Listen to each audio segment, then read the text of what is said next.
મેં જોયું છે ઘણા બધા વાલીઓ પોતાના બાળકને સારું શિક્ષણ આપવા માટે, ભણાવવા માટે ખાસ કરીને પોતે ફેમિલીથી અલગ રહીને, એટલે એ દર્દ, વેદના, પીડા મેં અનુભવી અને કદાચ ઘણા બધા વાલીઓ અનુભવે છે. અહીંની શાળાઓને તો નુકસાન છે, સાથે સાથે આર્થિક દ્રષ્ટિએ પણ ગોધરા પંચમહાલને નુકસાન છે. આપણે એ સમયે જ્યારે ભણતા હતા ત્યારે ખ્યાલ છે કે આપણા મા બાપ આપણા શિક્ષક પણ હતા. હવે એ વર્ગ જતો રહ્યો છે, ઓછો થયો છે, દૂર થયો છે. મેં પહેલા જ કીધું એ પ્રમાણે કે બાળકો આજના કુદરતથી દૂર જતા થયા છે. કુદરત સાથેનું કનેક્શન નથી. નો ધ નેચરમાં અમે એવી વ્યવસ્થા રાખવાના છે જેમાં આઉટડોર ક્લાસરૂમ હશે. એટલે અમુક પીરિયડ એમના સિમેન્ટ કોન્ક્રીટના ક્લાસરૂમની બહાર, વૃક્ષોની વચ્ચે, પાંદડાઓની વચ્ચે, પક્ષીઓનો જ્યાં કલરવ થતો હશે ત્યાં બેસીને ભણશે.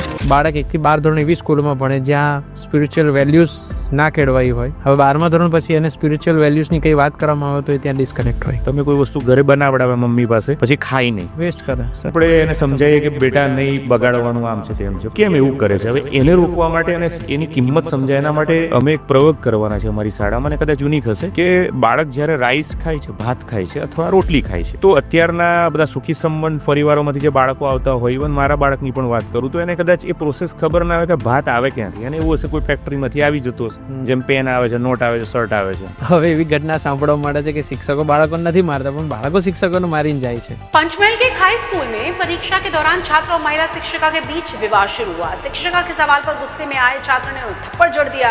घटना के बाद स्कूल में हड़कंप मच गया और अन्य छात्रों ने बीच बचाव किया. હવે સિનેરિયો બદલાઈ રહ્યો છે. 2030માં શિક્ષણ પાછળ આપેલા પૈસાને વાલીઓ એક ખર્ચ તરીકે જોઈ રહ્યા છે. ખરેખર એ ખર્ચ તરીકે ન જોવો જોઈએ. It is not expense. એ ખરેખર એક ઇન્વેસ્ટમેન્ટ કહેવાય.